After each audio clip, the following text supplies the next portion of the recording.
can go ahead. Thank you, Vijay, and thank you, Ramdas. It was really inspiring. I hate to stop that flow and change the way, bring in other kinds of points for discussion here. But as you have seen through the series of talks so far, we have tried to find this balance of learning from field work, empirical work on ground realities, and also encountering similar challenges from the domain of education as a discipline, as a practice, and also at the more conceptual level of what constitutes education, what constitutes knowledge, and so on. So there has been a lot of talk about the idea of knowledge, and there have been a lot of claims about Adivasi knowledge and other community knowledge, cultural knowledges, and so on.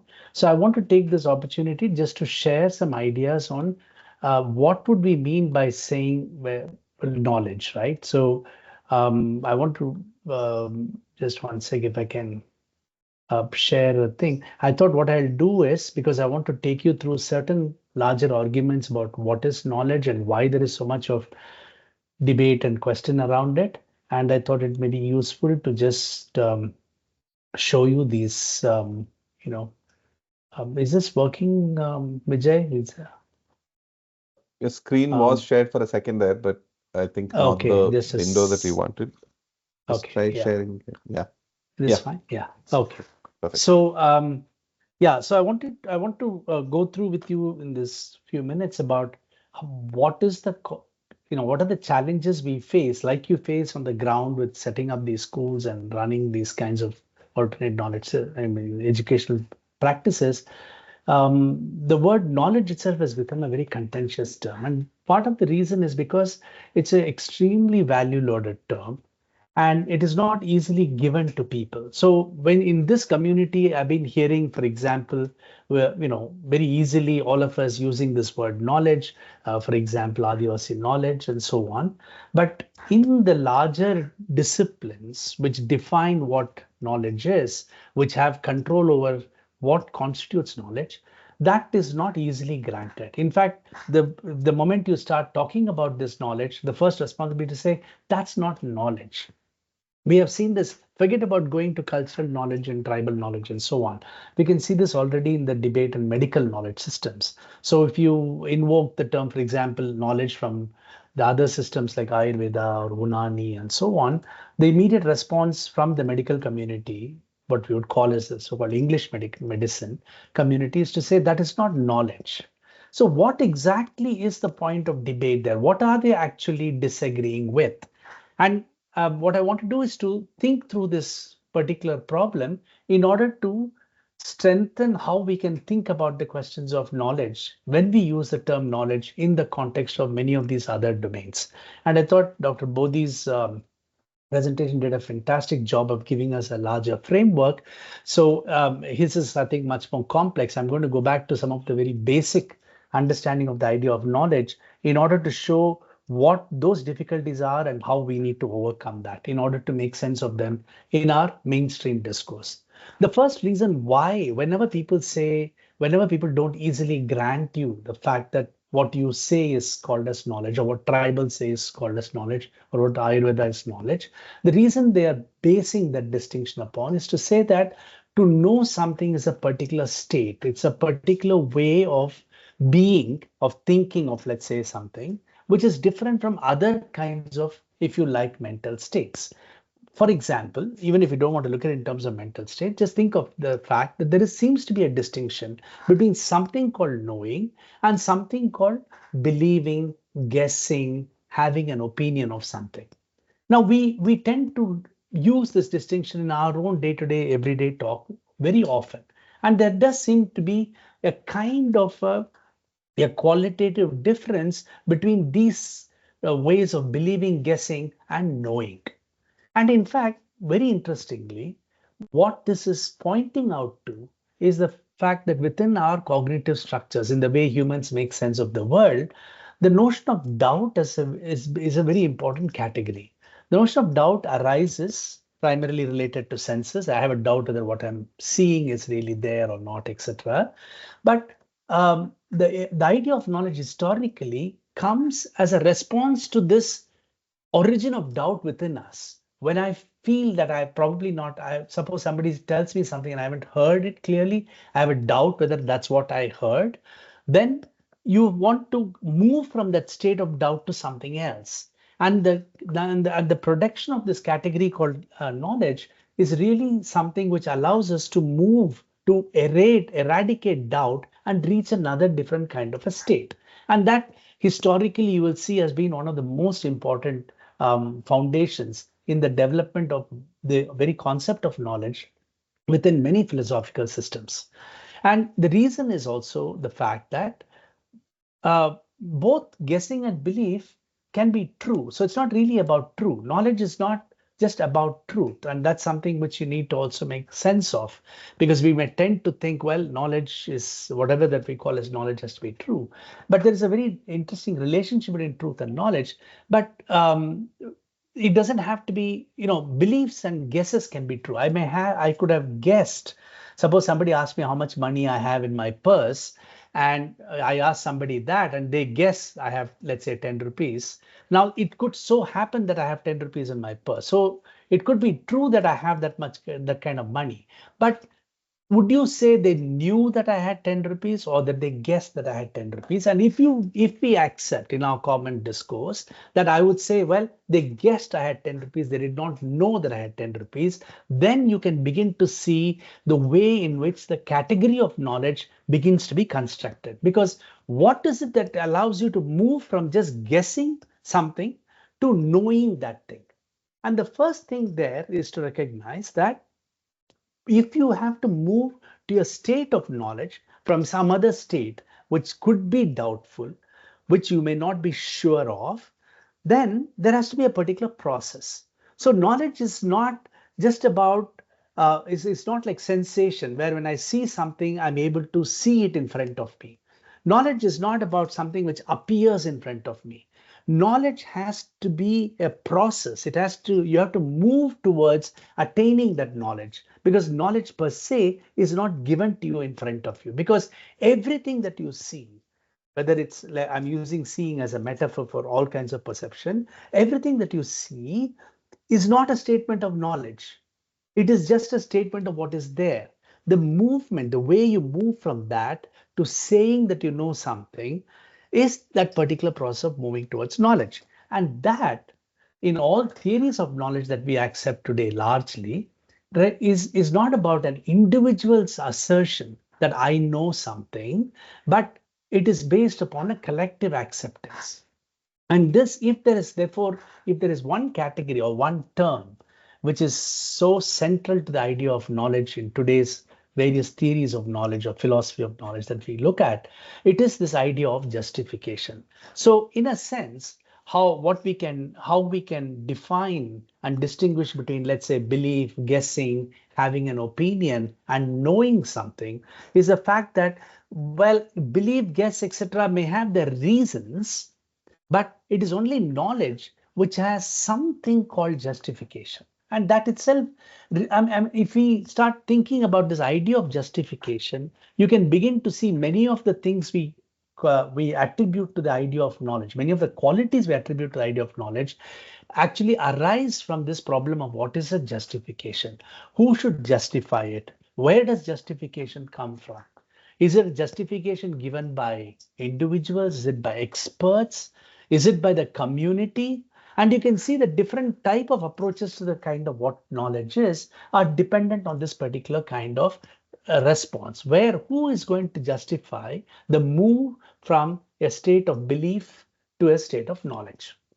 I'm saying this largely, I'm saying it very briefly, of course, but it is just to show you some background on how we should think about knowledge in order to move towards articulating much larger theories of, for example, Adivasi knowledge, tribal knowledge, and so on. One of the question of justification shows a very important relationship between knowledge and authority. And that is a very deep relation. In fact, much of the problems around the question of knowledge arises from the point of authority. And authority is a very social term. It is something which is very operational between communities and groups of people. Authority is, so when I mean knowledge is functions as authority, what it means is that if somebody thinks they have knowledge of something, then it seems to give them an authority over that domain.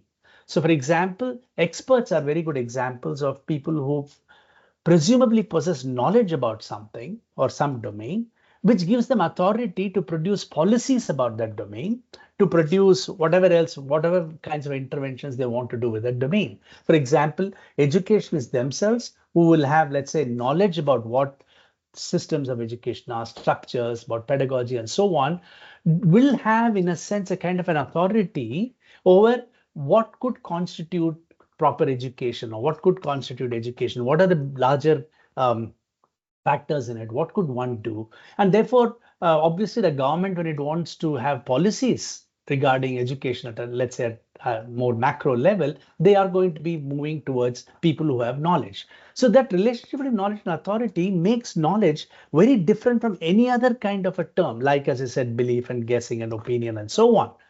But what it also does, because of this very close link between knowledge and authority, what it also means is that there are repeatedly claims to knowledge which are not accepted. And in fact, this is one of the most interesting and I think most important problem of teaching in school or anywhere else, higher education or primary education, starting from primary education. Because what has happened in many of these books is that they are supposed to transmit or communicate or translate knowledge of a particular kind. So the content within what is taught in the classroom or through textbooks can be seen in a very loose sense as those bits of knowledge. You could call them different terms like information, facts, etc. But I'm using the word in this sense of how we have discussed knowledge. So textbooks and classroom practices are about transmitting and communicating those elements of knowledge which are accepted by somebody, which have been authorized by somebody. It could be a curriculum, it could be a framework, it could be a committee, whatever it is which decides this, will just tell you, well, children in 5th standard should only read this, 6th standard should read this, 7th standard should read this.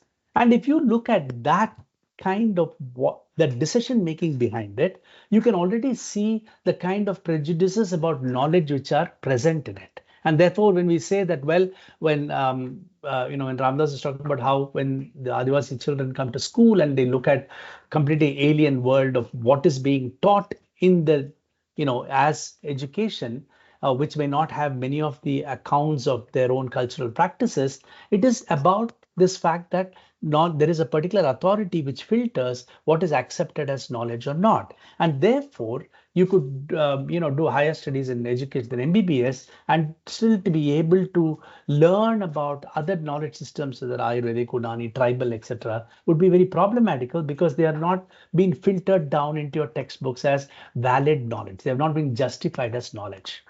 And this question is not just about very specific, domain specific or subject specific. It goes so deep that it refers back to the questions about knowledge about one's society itself. Who can know one's society the best? Are anthropologists going to tell us what really this Adivasi's world is, or any other community, what their real world is like? Are social scientists going to do it? Is it the kind of knowledge which is produced in so many of these textbooks and research papers and academic books?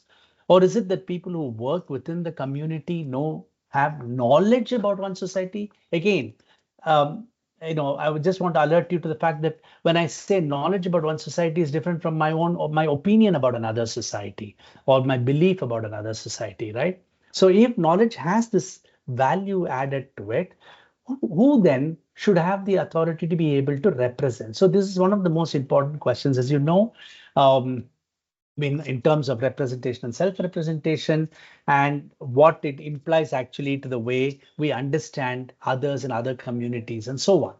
Similarly, you could, just as we ask about one society, you could ask this question about nature and ask, well, where does knowledge of nature come from? What kind of knowledge about nature do we really teach in our schools? What is it that we as a larger public I mean, not just the school system, the kind of news we hear, the kind of documentaries you see, what is that knowledge about nature which is actually being accepted and transmitted and justified as knowledge?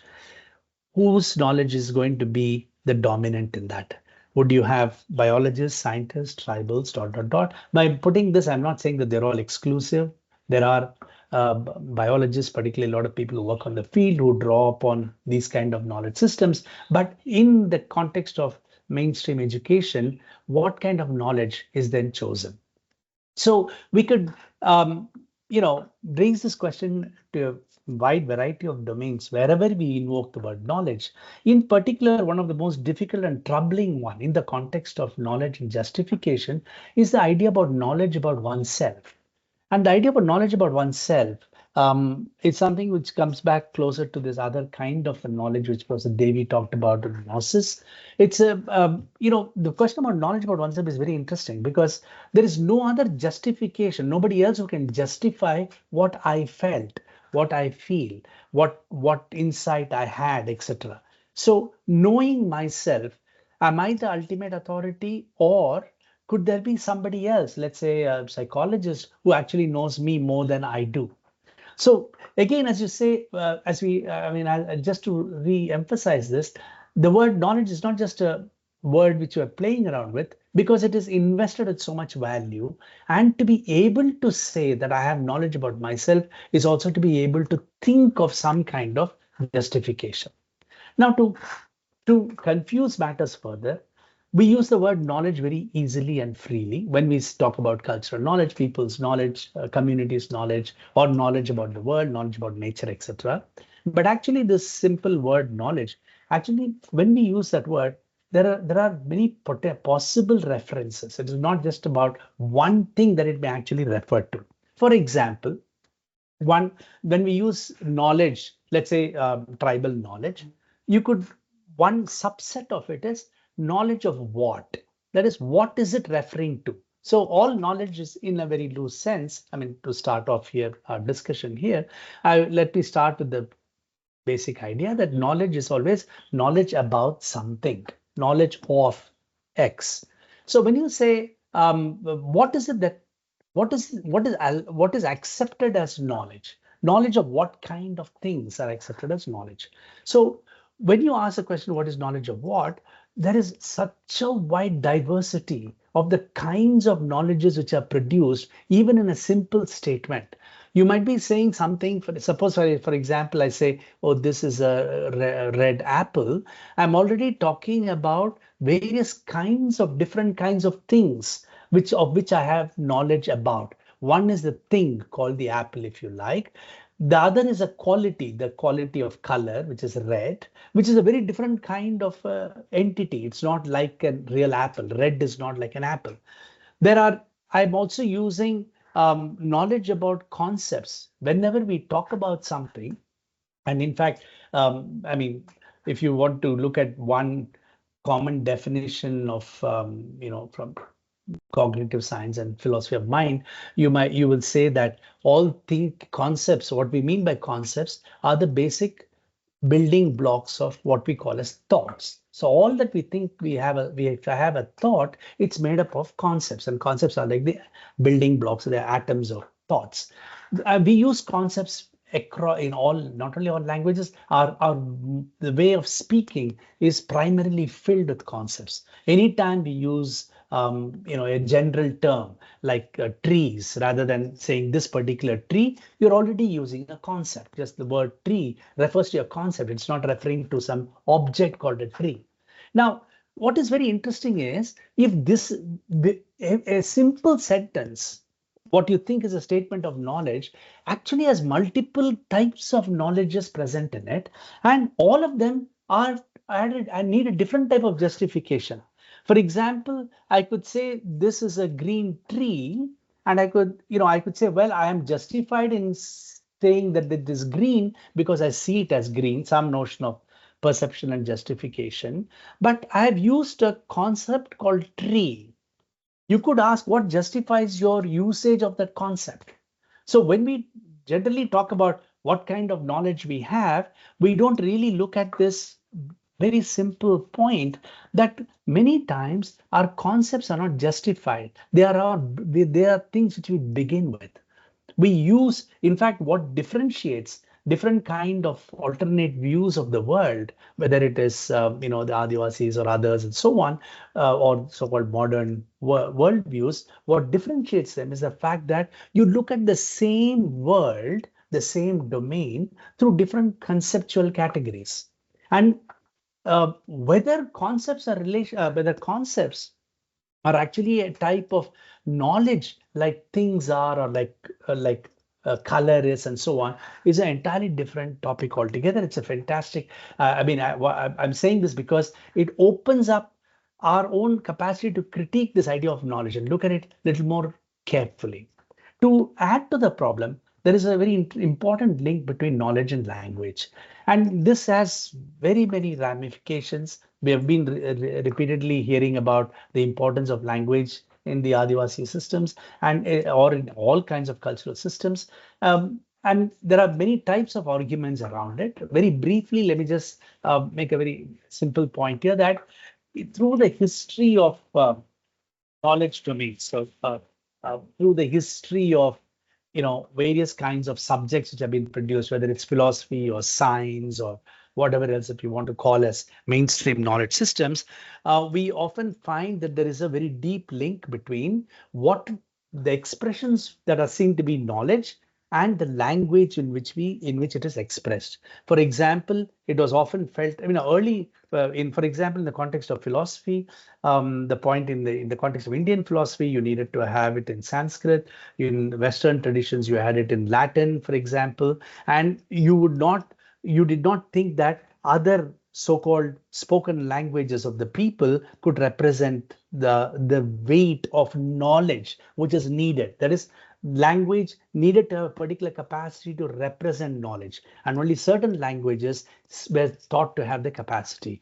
And it's a very important historical debate about the link between knowledge and language. For example, in the sciences, the origin of modern science like physics was based on the idea that ordinary language that we all speak, like spoken languages, does not have the capacity to represent knowledge. It can have the capacity to talk about beliefs and opinion and guess and ordinary talk, but it does not have the capacity to capture knowledge. And what you needed was the language of mathematics, which was seen to be essential to be able to capture whatever it is that that particular value in knowledge. So that leads us to another very important way of thinking through this question of knowledge and language.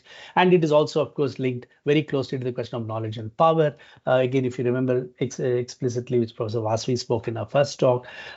So this is then translated into various other systems of power within school systems, within societies, and so on. And much of them linked very much related to this question that somehow knowledge is a Trojan horse which continues to carry power. So given all this, why has it that we have reached this level of knowledge as this kind of an important category? Primarily, I think, in one way which you can understand this is that knowledge, the idea of knowledge was seen in the beginning of philosophy for many philosophical systems, that knowledge is the one which captures the movement from a state of uncertainty. Like, as I said, when you see something, you're not sure about what you see. The movement from that uncertainty and doubt to some kind of a certainty. So knowledge has often been related, very deeply related to a notion of certainty. And therefore, when we talk about knowledge, we need to keep recognizing that when you use that word, when we want to use it technically, then we need to figure out always whether you are invoking a particular idea of certainty which is associated with that knowledge. And therefore, philosophy, for example, in early traditions of philosophy, for example, the Indian philosophical system of Nyaya, the first sutra of the Nyaya Sutras, the primary text of the Nyaya tradition, begins by defining what is philosophy. It's a 16-step process. You can see it actually as a wonderful definition of what philosophy is. And primarily, it is to move from a state of uncertainty, which could arise due to various reasons, to primarily a state of certainty. It is something which you see through a long history of philosophy, whether from the Greek traditions to Descartes to modern science idea of knowledge. In fact, the reason why specific languages are given privilege in this question of knowledge, like mathematics, is because, for example, mathematical knowledge is seen to be the most certain knowledge, unlike other kinds of knowledge systems. But just to show you that it is not always so, that you could imagine an alternate world of knowledge, which is not just about this question of certainty. You have other kind of traditions like the Sankhya, the Buddhists, and various other cultural systems of knowledge, where knowledge was seen not as something which had value because it allowed you to eradicate doubt and uncertainty to reach some level of certainty, because you felt knowledge was primarily seen as something which allowed your liberation of various kinds. Liberation, you see in many of these philosophical texts, that it is a path to happiness and bliss. For example, Sankhya, which is an atheistic text, which has very strong influence on many of the other Indian philosophical traditions which follow, the Sankhya Karika, the primary text of the tradition, the first verse of it itself begins by saying that humans are defined by threefold suffering, and the aim of coming out of suffering is what the whole project of what human existence is. But what is very interesting is the way you come out of suffering cannot come from just, let's say, medical knowledge or other kinds of worldly knowledge. It needs philosophical knowledge as a way to get you out of the removal of suffering. And that's a very different idea of why knowledge is valued, and what is it that you think of knowledge which can as that which will allow you to move towards something else away from particular way we have looked at the world. So today, ironically, with our education system particularly, knowledge has become core element of our education system. But what kind of a knowledge is it? Is it about knowledge which is of the original type and the earlier type of uncertainty to certainty? Or is it really about knowledge which is to decrease human suffering? And if you look at knowledge today, if it is represented by the amount of research papers that are published, because remember that each research paper which is published is supposed to have produced some new knowledge. That's the fundamental definition of a research paper. And today, millions and millions of papers are published every year. And you'll have to ask, what has been the purpose of that kind of knowledge which has been produced, which is being produced with great amount of money of government, private sector, etc., in order to alleviate what? What is that focus of that particular kind of knowledge? So we can see why one particular kind of knowledge has been so much privileged in the development of society. Because if once we understand that knowledge can be used for different kinds of purposes, the fact that the knowledge which defines modern society. So whenever we say modern knowledge systems, for example, one of the common characteristics of that would be that the knowledge which we produce in the name of disciplines or whatever are particularly elements which gives you better control over the systems over which you have knowledge. So knowledge primarily as something which can give you control of what you know is a very, very important understanding of modern knowledge systems. So whether it is about nature, so you produce knowledge about nature, let's say scientific knowledge of nature, and it produces enormous amount of control over what you can do with nature, how you can control nature, how you can exploit nature, what you can do with nature, how you can overcome nature, and finally, like in biosciences or life sciences today, how you can duplicate nature and maybe produce a better nature. So this idea of control is so essential, and one could argue that a lot of social science knowledge or knowledge produced in the name of social sciences, or for example in anthropology, which studied communities, which always had a very troubling political relationship to control over such societies, and why you would have government supporting major anthropological studies of other cultures and so on. That knowledge which is produced by these kinds of methods were seen as modes of control. Knowledge is also, as I said, a core element of education, because we think what we are teaching today in education is just transmission of some knowledge of here and there. And it is also, therefore, it is the same notion of control which is present as a means of controlling nature and society. Yeah, and it's also, think about it. Once you have knowledge about somebody else, what do we do with that knowledge? Is it that even in personal relationship, having knowledge about somebody, can it be used or will it be used as a means of control or for something else? So when knowledge has become such a core element of education focus and practices today, then we are always, I think one should always be wary of the fact that whenever this idea of knowledge is being used, there is a very strong, there's this very strong element of control present in it. And therefore, many of the responses to education, critiques of education, making the point that they are means of controlling civilization, I mean, controlling populations, controlling your citizenship, etc., actually go back to this idea of this fundamental role of knowledge. And today, of course, knowledge is seen as economic growth. Today, all economy is defined in terms of knowledge economy and so on. So the primary point is the way in which why knowledge gets so much valorized in a society is because our all ideas of social development and other developments are very deeply related to the type of to the idea of knowledge that we have.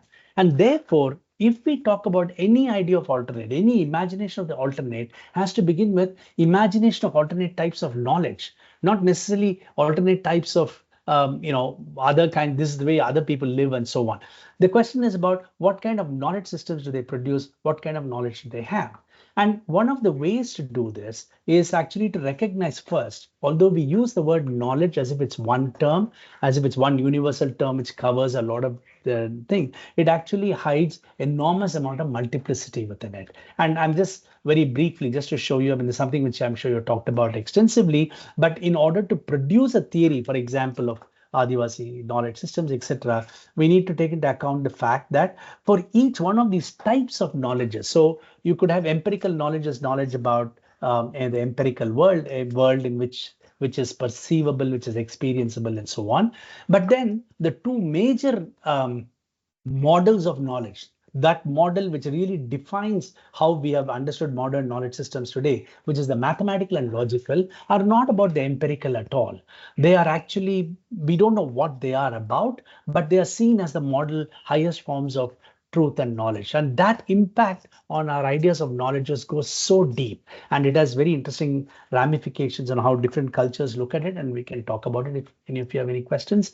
But we should recognize that already in these different ideas here, for example, religious and moral knowledge are very different from the kinds of empirical and mathematical knowledge. Knowledge in art is very different type. Knowledge among cultures are very different. As we saw, medical knowledge is again very different, etc. And of course, knowledge of everyday practice. Many people have invoked various kinds of phronesis, practical knowledge, etc. The idea that there is always needs some kind of different, knowledge of this particular kind.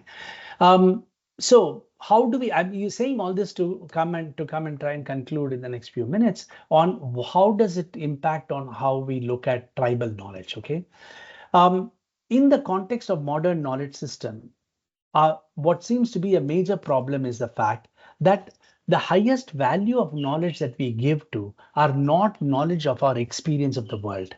In fact, that knowledge which is most valued is seen as something which comes not based on experience, but with something which is what we call as non-empirical, which is formal, logical, mathematical. And it is that domain of reason which produces this knowledge of the mathematical and the logical and the formal. It is not the domain of our senses, of our body, which is producing knowledge about how the world is. And in modern thought, primarily influenced by Western philosophical traditions, which have a very deep relationship and a bias towards mathematical knowledge, we have now the construction that, for example, even the very word rationalist in that sense is such a problem, that all knowledge comes from reason alone, or knowledge is fundamentally defined by this particular capacity of reason. And reason, for the very idea, the very way we can talk about reason means that you invoke a completely different model of the body and mind, and which is so to put it very loosely, empirical knowledge comes from the body, the rational knowledge or reason, knowledge of reason comes from the mind.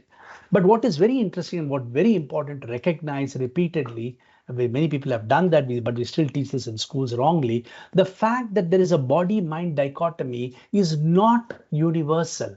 In fact, almost all accounts of Asian and African philosophies Asian and African anthropological accounts always repeatedly point out the body-mind distinction is not tenable. Those are not two completely independent kind of things, which is the Descartesian idea, which is the foundation of our modern knowledge system. And that's why in school we sit in class rather than think that we need to use the body to learn something. Everything is so much about so-called mind, but the question of mind itself is so contested by 95% of the world. And yet we seem to have continued this as if it has been given knowledge. Now, why I'm saying this is, of course, that our ideas of tribal, when we talk about other cultures, it is not just about saying, no, they have some other kind of knowledge, etc. To be able to develop a meaningful account of what it is also to take into account that they have, okay, I'm just going to go to the tribal knowledge, so I won't take this time. Just to show you, how then do we then think about alternate and tribal knowledge system is to say, it's not just about saying, well, they have knowledge, because that's going to be contested. We have to go back and set up a structure, like I think what Dr. Bodhi had done, such a fantastic account of the theory of knowledge, if you like, around that. But as I said, I'm giving it at a more basic line here to really build, to make and to claim and to articulate that different communities and different individuals have different types of knowledge is to go back to very simple questions like, what is the origin of knowledge? Do these communities have, how do they look at the question of doubt and their notions of certainty? Remember that a lot of this idea of certainty, which is so much necessary for modern law and knowledge, has very strong theological roots. And we need to understand that. And if there are any questions, we can talk about it. So what are the alternate ideas? How do these communities think about as simple thing like doubt, certainty? What are the different types of knowledge that they think that they have? And what is the purpose and goal? Why do they think they need something called knowledge? And all knowledge needs conditions. What are its different kind of conditions? We've been seeing this about social character is something which we have been repeatedly hearing about. Even Ramdas talked about it. Many of you talked about the social democratic processes of social relationships. What is knowledge of that particular kind? How does knowledge look when it is produced in that particular kind of a system rather than something which is very different? And therefore, what it means is that if you want to have develop a meaningful theory of what knowledge is held by others, by other communities and so on, we need to begin with very simple thing about our definition of the senses. Much of modern knowledge system, which we teach in school today, is still dependent on the 5 senses model, but we know very well across not just so much anthropological work that there have been multiple senses. Today, we don't look, when we teach about senses, I don't talk about 5 senses at all. There's a wonderful work, for example, of African tribal systems, where to them, other than the so-called 5 senses of seeing, touching, etc., balance is seen as a particular sense. So everything they do is about the practice of balancing. They carry books on their head, and developing balancing is seen as a bodily sense. And there's a knowledge associated with that. And therefore, they also have very different ideas of body and mind, and primarily very different definition of human. And the last point I want to make is that all of these are needed in order to be able to articulate the very claims of what knowledge could be of any community, whether it's tribal, alternate forms of knowledge. We need to be able to start from these points of view, show these different kind of views, and then say what it is to say that there is something called knowledge which is possessed by somebody. Okay, so this is the, to take you very far away from the real ground realities of it, but I hope I just wanted to pose this as a challenge. And the reason I wanted to present this way was because every time we talk about these different knowledge systems, there is so much of pushback against it, saying, no, that's not knowledge, etc., that I thought, since all of us seem to think this is important enough to talk about it and to build upon it, I think we need to find ways in which we are able to resist that kind of a blowback. Thank you very much.